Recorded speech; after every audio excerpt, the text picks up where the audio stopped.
Mi nombre es Leo. Junto a mi equipo, Sofía, Carla y Mateo, nos llamábamos a nosotros mismos exploradores urbanos, cazadores de mitos. Solo buscábamos la adrenalina que se siente en los ecos del pasado, en esos lugares que el mundo simplemente decidió olvidar. El plan era sencillo: visitar 4 de los sitios abandonados más aterradores de México y grabarlo todo para nuestras redes. Era una aventura. Una forma de demostrar que las leyendas son solo eso, historias. Estas son las cintas de nuestro último viaje. Estas son 4 historias de terror en lugares abandonados de México. El sanatorio de la peste olvidada. Nuestro primer destino estaba en las afueras de Irapuato, Guanajuato. Un fantasma de concreto que ya ni siquiera aparece en los mapas. La gente de por aquí lo llama el sanatorio de la peste olvidada. La historia que se cuenta en susurros es tan trágica como aterradora. Sofía revisó sus notas. Aquí tiene que ser, dijo. Nos contó que la leyenda local hablaba de un hospital del IMSS de los años 50. Todo normal hasta mediados de los 70, cuando, según la gente, una enfermedad desconocida y agresiva atacó solo a los niños. No hay registros oficiales claros, lo que ya de por sí es raro, explicó. Una plaga que nadie pudo identificar ni detener. ¿Una plaga de niños? Suena a cuento de fogata.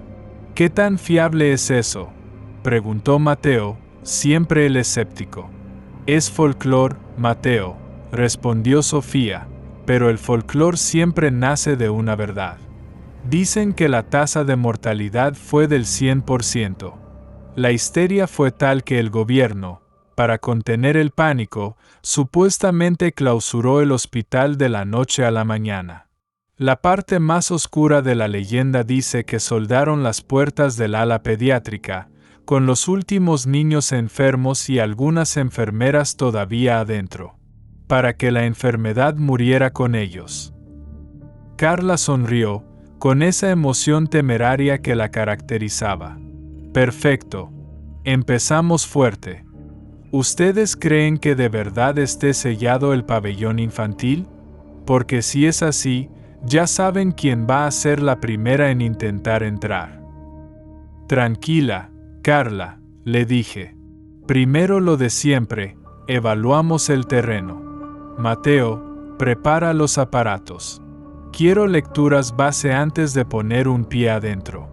EMF, temperatura, todo. Si vamos a desmentir algo, hay que hacerlo bien. El edificio era una monstruosidad de concreto devorada por el tiempo. Las ventanas rotas parecían cuencas vacías que nos observaban. El aire se sentía pesado, cargado de un olor a humedad, a podredumbre y a pura tristeza. El silencio era denso, antinatural. Entramos por un boquete en una pared. Adentro era un laberinto de corredores cubiertos de escombros, con paredes de ese verde pálido de los hospitales viejos. Mateo encendió su medidor de campo electromagnético. Nada por ahora, anunció. Totalmente plano. La temperatura es estable, aunque sí hace más frío de lo que debería. Miren esto, dijo Sofía, recogiendo unos papeles del suelo. Son registros de admisión. Finales del 74, principios del 75. La tinta está corrida. Carla se impacientó. Pasillos, papeles viejos. ¿Y la acción? Leo, el ala pediátrica tiene que estar en los pisos de arriba. Vamos. Subimos por unas escaleras de servicio, cada escalón crujía bajo nuestros pies. En el tercer piso, la encontramos. Una puerta doble de metal oxidado, soldada al marco con cordones toscos. Alguien de verdad no quería que nada saliera de ahí. Lo sabía, exclamó Carla. Pásame la barreta. Carla, espera. Hay que pensar esto un segundo, le advertí. ¿Pensar qué, Leo? A esto vinimos. ¿O quieres grabar un video de pasillos vacíos? Tenía razón. La adrenalina nos ganó. Durante casi una hora, nos turnamos para forzar la puerta. El sonido metálico retumbaba por todo el edificio. Sofía, visiblemente nerviosa, vigilaba el pasillo a nuestras espaldas. «Chicos, esto no me gusta», susurró. «Siento como si nos estuvieran viendo». «Es la sugestión, Sophie», intentó calmarla Mateo. «El lugar es tétrico, es normal sentirse así». Con un último quejido de metal, una de las puertas cedió. Se abrió unos centímetros, liberando una ráfaga de aire viciado y helado. Nos golpeó un olor dulzón y rancio. «Lo tenemos», dije. «Mateo, dame la cámara con visión nocturna». Nos deslizamos uno por la abertura. El ala pediátrica era una cápsula del tiempo congelada en el horror. Pequeñas cunas de metal, juguetes tirados, un mural descolorido de animales de circo. «Dios mío, es real», murmuró Sofía. «De verdad lo sellaron». «Voy a intentar una sesión de EVP», anunció Mateo. «Silencio total, por favor». Encendió su grabadora y preguntó en la oscuridad: «¿Hay alguien aquí con nosotros? ¿Hay algún niño que quiera hablar? No vamos a hacerles daño». Esperó un minuto antes de reproducir el audio. Al principio, solo estática. Pero entonces, entre el ruido blanco, una voz diminuta se escuchó con una claridad que helaba la sangre. Decía una sola palabra: «Ayúdame». Se me paró el corazón. Nos miramos, con los ojos abiertos como platos. No era sugestión. Era la voz de un niño. «¿Oyeron eso?», preguntó Carla. «Sí, todos lo oímos», respondí. Fue entonces cuando Carla, que se había alejado un poco, soltó un grito ahogado. Corrimos hacia ella. Estaba paralizada, apuntando su linterna hacia el fondo de un pasillo. «Lo vi. Les juro que lo vi», dijo. Era una sombra. Pequeña. Corrió de esa puerta a la de enfrente. Era de la altura de un niño. Como para confirmar sus palabras, desde la sala común a nuestras espaldas, una melodía infantil, metálica y desafinada, empezó a sonar. Giramos al mismo tiempo. En el centro de la habitación, un móvil de cuna con figuras de payasos giraba lentamente, tocando su canción fúnebre. Nadie se había acercado. El pánico nos inundó. La valentía de Carla se había esfumado. Sofía lloraba en silencio. Mateo recogía su equipo con manos temblorosas. «Vámonos». «Ya», dijo. «De acuerdo», asentí. «Salgamos de aquí. Con calma». Mientras nos íbamos, empezamos a oírlo. Al principio era débil, pero luego creció. El sonido de un llanto de niño. Luego otro. Y otro más. La habitación parecía llenarse con los lamentos fantasmales de docenas de niños, un coro de sufrimiento que venía de todas partes a la vez y se nos metió bajo la piel. Salimos de allí tropezando, sin atrevernos a mirar atrás. Nuestra arrogancia se había hecho pedazos. El sanatorio nos había dado la primera lección. Antes de continuar con esta historia, necesito contarte algo. En este canal, cada semana abrimos la puerta a mundos donde lo imposible cobra vida, donde lo paranormal respira, donde el miedo nunca duerme. Y si estás viendo esto, no es casualidad. Significa que eres parte de las personas que disfrutan ese escalofrío que corre por la espalda, esas historias que no te dejan dormir, y ese oscuro misterio que siempre quieres conocer. Estamos muy cerca de alcanzar los 1000 suscriptores, y tu suscripción puede ser la que nos ayude a cruzar esa puerta. Cuando te suscribes, no solo apoyas este proyecto, También aseguras que podamos seguir trayendo las mejores historias reales de terror, apariciones, casos paranormales y sucesos que te harán dudar de lo que ves cuando apagas la luz. Así que si te gusta el terror de verdad, si quieres seguir explorando estos lugares oscuros conmigo, solo tienes que tocar ese botón. Suscríbete ahora, y no vuelvas a entrar solo, porque lo que viene después será todavía más aterrador. La casa de los tubos. Dejamos Irapuato con el eco de esos llantos todavía en los oídos. Nuestro siguiente destino nos llevó a Monterrey, a buscar una de las leyendas urbanas más extrañas de México, la Casa de los Tubos. La estructura original ya no existe, pero su historia se niega a desaparecer. Sofía nos puso en contexto. La leyenda era trágica. Un arquitecto la diseñó en los 60 para su hija, que usaba una silla de ruedas, con un sistema de rampas y cilindros para que pudiera moverse por toda la casa. Pero algo salió mal. No, pregunté. Terriblemente mal, confirmó Sofía. Contó que, durante la construcción, varios albañiles murieron en accidentes extraños. El día que la familia visitó la casa casi terminada, la niña, emocionada, subió por una rampa hasta el techo y su silla se deslizó, cayendo al vacío. El padre, destrozado, se quitó la vida en esa misma casa poco después. Carla añadió que había oído que en los 90 un culto usaba la casa para hacer rituales y que encontraron túneles secretos debajo. Esos ya son adornos de la leyenda, aclaró Sofía. La realidad es que la demolieron en 2016 y construyeron departamentos aquí.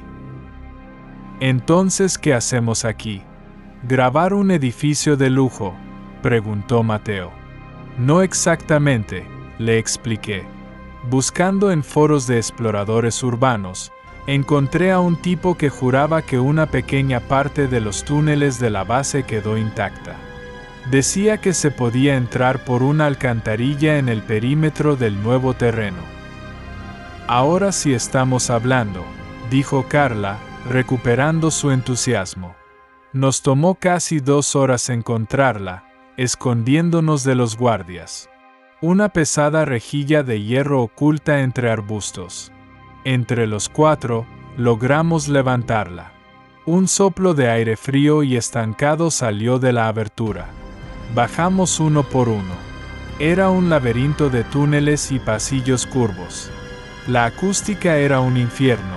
Cada paso rebotaba y se distorsionaba, desorientándote por completo. Mis aparatos se están volviendo locos aquí abajo, dijo Mateo. La brújula gira sin parar y el medidor de EMF salta por todo el espectro. Es como si todo el lugar estuviera cargado. Esta arquitectura es opresiva, comentó Sofía. ¿Te sientes atrapado? ¿Atrapado? Esto es increíble. Vamos a explorar, exclamó Carla. Se adelantó por uno de los túneles más estrechos, ya recuperada del susto del sanatorio. Carla, espera. No te separes del grupo, le grité.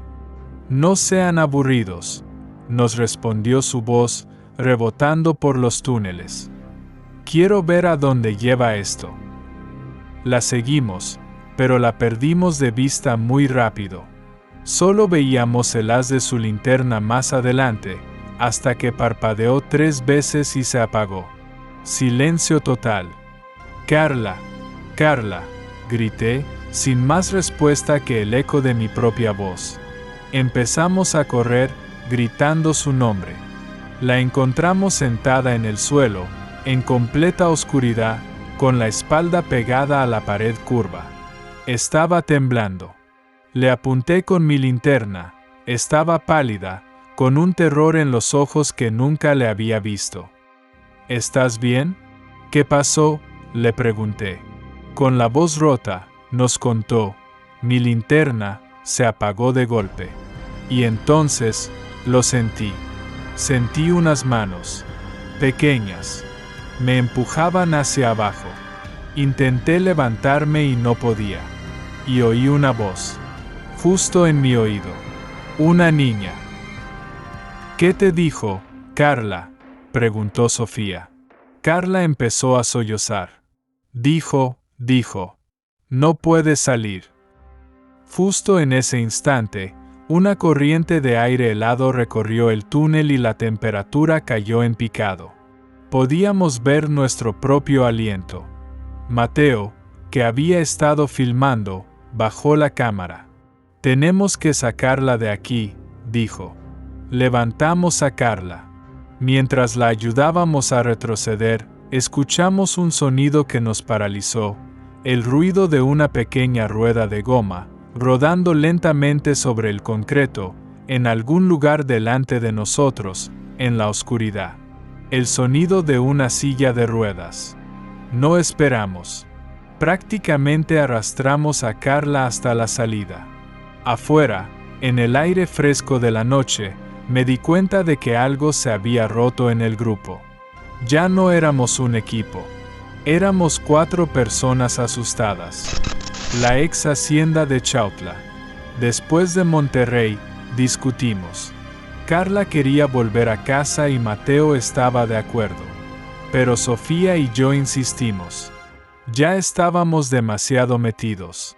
Con el equipo dividido, nos dirigimos a nuestro tercer destino, la ex hacienda de Chautla, en Puebla. A primera vista, el lugar es un paraíso turístico. Pero su historia es más oscura. La construyó en el siglo XIX el obispo Eulogio Gillou, nos explicó Sofía. Pero estas tierras son más antiguas. Antes de los españoles, este era un lugar sagrado. Se habla de rituales para contener a entidades que ya habitaban la tierra. ¿Entidades? Ahora son demonios aztecas, se burló Mateo. La leyenda que nos interesa no es del castillo, continuó Sofía, sino de lo que hay debajo. Se dice que Gillou descubrió una red de sótanos y pasadizos mucho más antiguos y, en lugar de destruirlos, los selló. Supuestamente, hay un sótano, el más profundo y prohibido al público. Se dice que no es un sótano, que es una prisión. Ahí es donde íbamos a entrar. Esa noche, nos escondimos hasta que todo quedó en silencio. Encontramos la entrada en una parte vieja de la hacienda, una puerta de madera maciza reforzada con hierro. Se abrió con un gemido antiguo. El aire que salió era seco, con olor a polvo, a ozono y a una energía estática que erizaba el vello.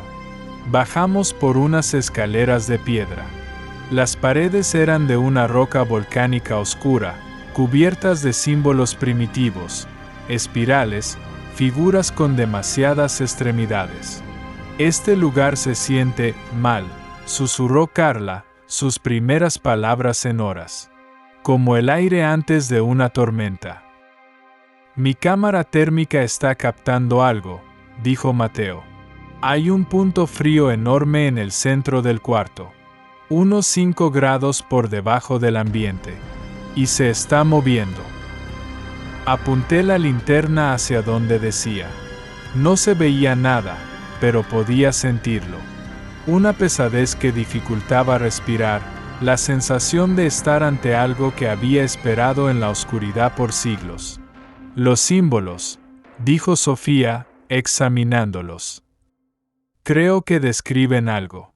Lo llaman el que espera bajo la tierra. Hablan de un guardián, una entidad primordial encerrada aquí. Mientras intentaba descifrar los grabados, los símbolos en la pared frente a nosotros comenzaron a brillar con una tenue luz verdosa. «Grábalo», le grité a Mateo. Pero antes de que pudiera responder, un sonido profundo y gutural retumbó a nuestro alrededor, saliendo de las propias piedras. No era un rugido. Era el sonido de algo inmenso despertando. Con un estruendo que sacudió el suelo, la pesada puerta de madera se cerró de golpe. Nos quedamos en la más absoluta oscuridad, rota solo por el débil brillo de los símbolos. El pánico se apoderó de nosotros. Corrimos escaleras arriba, empujando la puerta con todas nuestras fuerzas. No se movía. «Estamos atrapados», gritó Mateo. «Empujen, todos juntos», respondió Carla. Golpeamos y empujamos en un silencio desesperado. El brillo de los símbolos se hacía más fuerte, el sonido gutural más cercano. Sentíamos una vibración en el suelo, un pulso lento, como el latido de un corazón colosal bajo nuestros pies. No sé cómo, pero finalmente, la puerta cedió. Salimos disparados al pasillo y corrimos como nunca, sin mirar atrás, abandonando equipo en nuestra huida. No paramos hasta llegar al coche. El viaje se había convertido en una huida. Pero todavía nos quedaba un último lugar. El más temido. La isla de las muñecas. El viaje a la Ciudad de México fue en silencio. Teníamos que terminarlo. Teníamos que enfrentarnos al corazón de las tinieblas de México, la isla de las muñecas, en Xochimilco. La historia es mundialmente famosa. Comenzó Sofía mientras nos acercábamos en la trajinera. Don Julián Santana era el único habitante. En los 50, encontró el cuerpo de una niña ahogada. Atormentado por su espíritu, comenzó a colgar muñecas por toda la isla para apaciguar su alma. Y lo hizo durante 50 años, añadí. Sí, confirmó Sofía. La isla se convirtió en un santuario macabro. Lo más escalofriante es cómo murió don Julián, en 2001. Su sobrino lo encontró muerto, ahogado, en el mismo lugar donde, 50 años antes, había encontrado a la niña. Mientras terminaba, nuestro barquero, un hombre mayor y de pocas palabras, detuvo el remo. Sin mirarnos, dijo: «La niña es celosa. No le gusta que toquen sus juguetes. Y se siente sola. A veces, elige a alguien para que se quede a jugar con ella. Para siempre. Tengan cuidado». Sus palabras se quedaron flotando en el aire denso y húmedo. Finalmente, la trajinera se detuvo. Incluso en la penumbra, podíamos ver cientos de siluetas colgando de los árboles. Muñecas. Mirándonos. Poner un pie en esa isla fue como cruzar a otro mundo. Avanzamos por un sendero, flanqueado por muñecas de todos los tamaños. Algunas sin ojos, otras sin brazos. Sus rostros sucios parecían fijar sus miradas vacías en nosotros. «Les juro que esa se movió», susurró Carla. Su cabeza giró para mirarme. «Es el viento, Carla», intenté razonar. «No hay viento, Leo», dijo Mateo. «No se mueve ni una hoja». Tenía razón. El aire estaba inmóvil. Acampamos cerca de la cabaña en ruinas de don Julián. Mateo instaló su equipo de audio. No tuvo que esperar mucho. Su rostro se descompuso al escuchar por los auriculares. «Lo tengo. Clarísimo», dijo. Susurros. Son como voces de niños, pero distorsionadas. Y risas. Dios, las risas. Nos pasó los auriculares. Era verdad. Entre la estática, se oían susurros y la risa inequívoca de una niña, un sonido que te helaba la sangre. De repente, Sofía señaló hacia la cabaña. «Miren».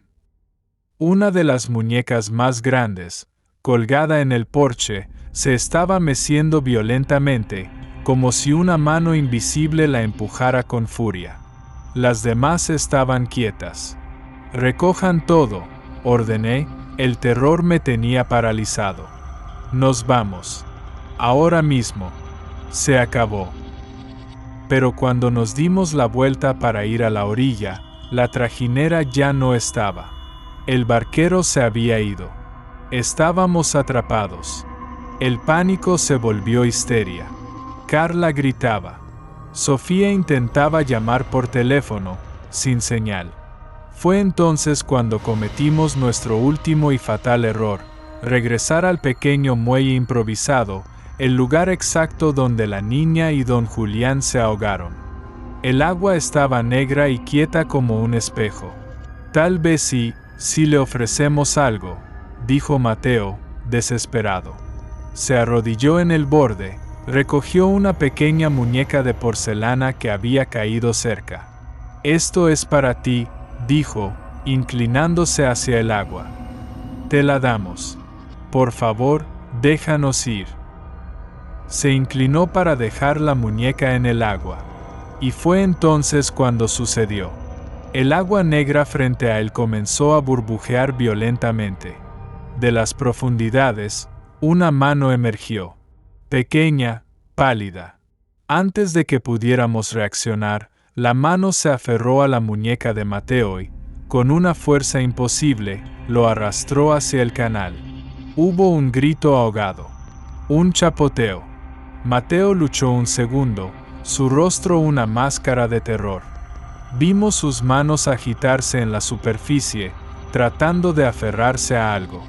Luego, simplemente, fue arrastrado hacia abajo. El agua se calmó, como si nada. Nos quedamos congelados, gritando su nombre. Mateo se había ido. La isla se lo había tragado. La niña ya no estaba sola. Leo, Sofía y Carla nunca regresaron de la isla de las muñecas. El metraje que acabas de ver fue recuperado de una única cámara dañada que apareció en una orilla de Xochimilco, semanas después.